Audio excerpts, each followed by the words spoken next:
Norway is making a choice, and it is not a quiet one. Weapons meant for national defense are flowing outward, even as readiness at home shows cracks. From depleted stockpiles to new drone partnerships with Kyiv, Oslo is betting hard on Ukraine's war. And now, as peace is spoken of, the military machine keeps moving. Norway's top military officer has said the quiet part out loud. Supporting Ukraine, he argues, now matters more than filling Norway's own weapons depots. Ammunition, spare parts, and equipment shortages are acknowledged, but accepted. The logic is blunt. Stopping the war elsewhere is worth the risk at home. Kristofferson's message signals a strategic calculation, one where national readiness is temporarily traded for alliance loyalty. Behind the commitment lies discomfort. Norwegian soldiers have raised concerns about uniforms, food quality, and logistical shortfalls. Reports describe frustration at bases, with troops spending their own money to fill gaps. Local authorities warn they are being pulled into defense obligations without added funding. The picture that emerges is not collapse, but strain, and strain in military terms is a warning light. Norway's support is no longer confined to aid shipments and funding packages. A new agreement now binds Oslo directly to Ukraine's war industry itself. Joint drone production is planned, with pilot manufacturing lines expected to come online in 2026. The deal goes further, encompassing shared research, collaborative design, and rapid adaptation driven by battlefield realities. It marks a decisive shift in posture, from donor to partner, from supporter to an active participant in sustaining Ukraine's military edge. Russia has been consistent in its response. Western arms deliveries, Moscow says, delay peace and widen the war. Any weapons routed to Ukraine are framed as legitimate targets. In the Kremlin's view, NATO states are no longer bystanders, but enablers. Each new deal deepens that narrative. Each shipment tightens the circle. Even as weapons flow, words of peace surface. Ukraine's president says an agreement is nearly ready, but the final details could decide not just Ukraine's future, but Europe's. Security guarantees remain the sticking point. Guarantees strong enough to last, strong enough to deter. It is a moment of contradiction, diplomacy advancing while war infrastructure expands. Because the peace agreement is 90% ready. Only 10% remains, and that's much more than just numbers. It's the 10% where everything actually lies.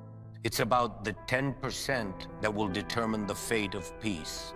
The critical fate of Ukraine and the entire Europe is at stake, how people will live. 10%, a significant amount to save millions of critical lives. What exactly does Ukraine truly desire? Peace? Yes. At any cost? No.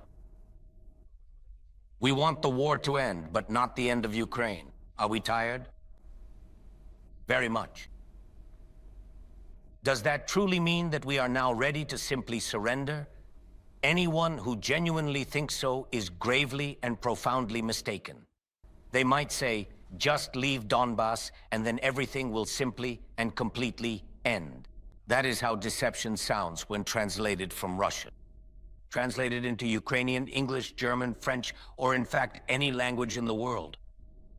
Does anyone truly still believe them? These individuals who consistently mislead? Unfortunately, because the unvarnished truth is still far too often deliberately avoided and deliberately suppressed. They deceptively call it diplomacy, but in reality, it is simply a collection of elaborate lies dressed in expensive suits and presented with a veneer of respectability.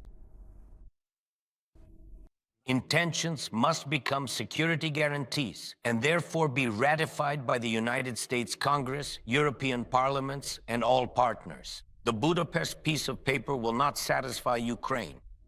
Ukraine does not need the Minsk meticulously crafted trap. Signatures on weak agreements only fuel the war. My signature will be on a strong agreement.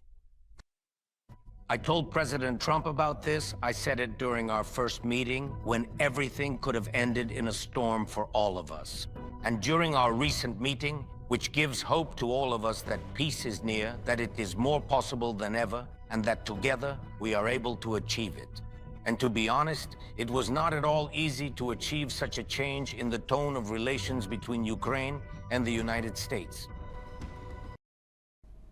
Is America capable of stopping the aggressor very quickly and decisively? Absolutely. Would we like that to happen? Very much so. And when is it possible? Always. And when do you need it? We needed it as early as yesterday.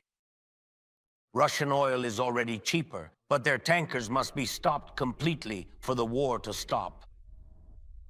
Russian factories are already slowing down, but they must come to a halt so that the occupier cannot move forward. And tomahawks in Ukrainian hands would truly prove only one thing. There is no alternative to peace.